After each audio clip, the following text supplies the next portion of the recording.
are listening to The Common Sense Practical Prepper, sponsored by Duct Tape, the real duct tape. It fixes everything, except bad decisions. Good evening, Mr. and Mrs. America. From border to border, coast to coast, and all ships at sea, here is your host, Keith. Hello again, everybody, and welcome back to the Common Sense Practical Prepper podcast for June the 23rd, 2026. I want to take care of a few housekeeping items at the front end. As you know, every once in a while, I like to provide everybody an update on how quickly the audience is growing on this podcast. And again, all the thanks go to you all. This podcast is heard in 123 countries, 4,814 unique cities. Let me give you the top 10. Sydney, New South Wales. So Sydney, you have just eclipsed Dallas, Texas as the number one ranked listening people in the podcast. Dallas, you're number 2, Charlotte 3, Chicago 4, Houston 5, Seattle 6, Perth, Western Australia number 7, Atlanta, Denver, and Los Angeles, California, rounding out the top 10. Now, for some new locations, hello to Ferndale, Michigan, Pleasant Grove, Utah, Urbana, Illinois, which I've been to several times, and Albertville, Alabama. So thank you to those new listeners, and thank you to everybody who tune in on the podcast. All right, so this is a little different, and a lot of times I talk about the prepper mindset. Don't do a lot of gear reviews. I know you guys can go to YouTube and, oh, here's a new tent, and here's some new boots, and here's a new solar generator. You guys can find that all over the place. I like to go a little deeper, and today we're going to talk more about the prepper mindset in the sense of the real reason people don't prep. And it may not be what you think. So the real reason people do not prep. If you want to know the real reason why people don't prep, it's not necessarily because of money, it's not necessarily from laziness, and it's not ignorance. The real reason is much deeper and maybe a bit darker at times than that. Most people don't prep because they don't want to emotionally accept that their comfortable, predictable life could be upended and taken away at any moment. See, I told you we were going to get kind of deep and kind of dark here pretty quick. The lies we tell ourselves. We've all heard the excuses. If something happens, I'll just go to the store. The government or the police are going to come help us. This stuff only happens in other countries. These are not logical statements. They're emotional coping mechanisms. Your brain is protecting you from having to face a scary reality. This could be about prepping, about crime in your neighborhood, the economy. It could be about anything, but obviously we focus on prepping. The emotional cost of being prepared. So when you start prepping, you're accepting some very heavy truths right from the start. You're accepting that your job could disappear overnight. You're accepting that grocery store shelves could empty for weeks, that your kids might actually go to bed hungry if you don't prepare. You're accepting that the police might not come if you need them. That's a brutal truth that most people just refuse to acknowledge and don't want to live with. Let's talk about denial. Denial is very comfortable. The first one to admit it. In the interest of full transparency, denial feels good in the short term. Out of sight, out of mind, not going to happen to me. You don't have to spend any extra money on food you hope you'll never need. You don't have to figure out where to store water, rice, beans, additional canned goods. You don't have to explain to your wife, husband, partner why there's suddenly 50 cans of soup in the closet and why you're buying cases of water, quote, for some reason, end quote. In denial, you don't have to think about what you would actually do if the power went out for 2 weeks. You don't have to think about how you would feed your kids if the shelves at the grocery store were suddenly bare after 3 or 4 days.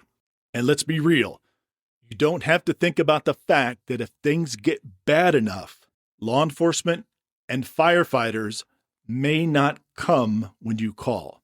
Because at the end of the day, police officers and firefighters are people too. They have families.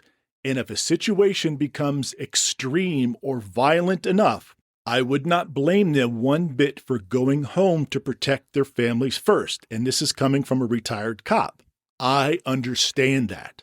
Denial lets you stay comfortable in that little bubble where everything stays normal forever, meaning there's no change.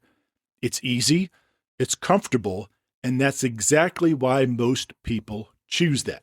Now understand, I'm not being judgy. I am probably guilty of half of these things, so nobody get their knickers in a twist because I'm not being judgmental. These are just my opinions on why most people don't prep. So here are some real-world examples of how the prepper mindset actually exists, and you don't have to look very far. We saw it during Hurricane Helene in western North Carolina, the Texas freeze, and the recent wildfires in Los Angeles that took out entire neighborhoods. Even the most prepared people were caught off guard on how fast and how severe these situations became.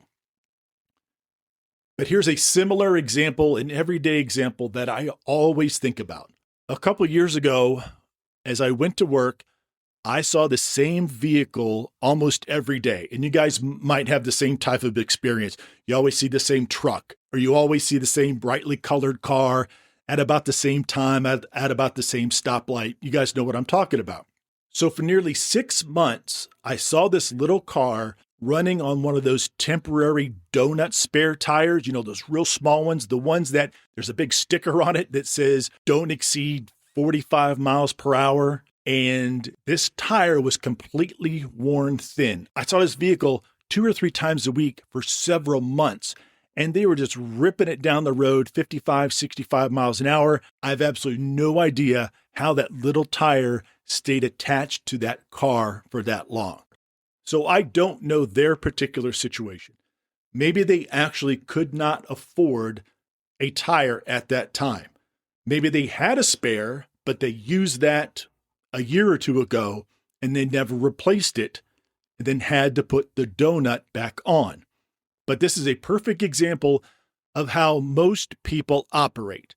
They'll put off being prepared for even the smallest problems, hoping that nothing bad happens. Let's talk about knowledge versus acceptance. So this is the biggest gap that I see in prepping.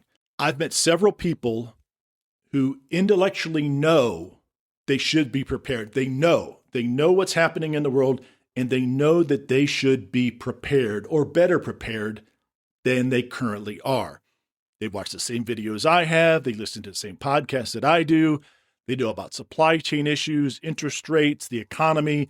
They know most of what everybody else knows if you keep up with current events. They know about natural disasters.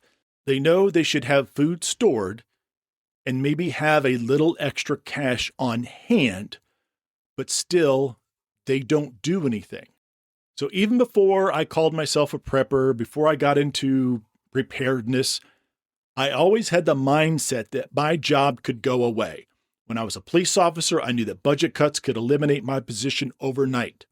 Now I work in a tech company where AI is so deeply intertwined in my work, the vast majority of my day-to-day tasks involve interacting with AI. I'm not that naive. I can see the writing on the wall, and I would not be surprised if the company I work for has another round of layoffs in the next year or two that are directly tied to AI.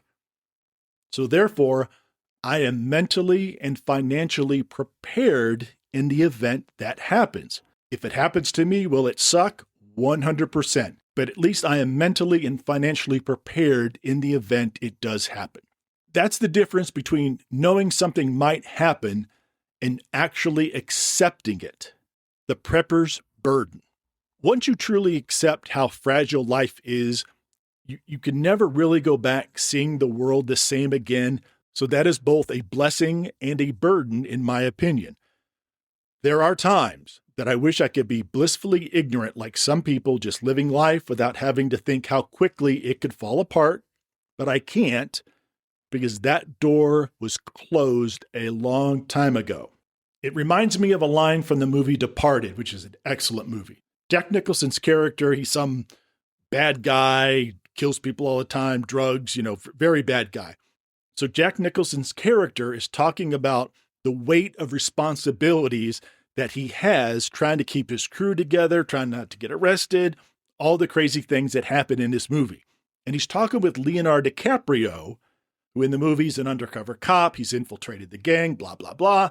And Leonardo says to him, "Heavy is the head that wears the crown." And for some reason, that line has always stuck with me when I talk about situations like this. Because once you wake up to reality, you carry a certain weight that most people never have to. You have a level of situational awareness that becomes a part of who you are. It's a heavy crown to wear, but once you've accepted it, you can't take it off. So the next time you see someone roll their eyes about prepping, not necessarily make fun of you, but kind of make light of your situation, or they're always wondering why you have extra food and extra water stored up, understand something important. It's usually not about the supplies. It's not about the money or the time that it takes to be prepared. Most of the time, it's because some folks simply are not emotionally ready to accept that their worlds could change overnight. Again, not being judgy. Some people believe this, and that's fine. They're not ready to accept that their relatively comfortable, relatively normal life is more fragile than they really want to believe. Prepping isn't about buying stuff, folks. It's about having the courage to look at reality in the face and say, "I see you and I'm ready for you." So that's a much harder thing to do than most people realize. And maybe that's the real dividing line between those who prepare and those who don't. Folks, as always, thank you so much for stopping by. practicalpreppodcast@gmail.com if you want to reach out. Prepper Camp, August 14th, 15th, and 16th in North Carolina. I am teaching all 3 days, and I am teaching Run, Hide, Fight. As always, please be careful out there, take care of one another, and until next time.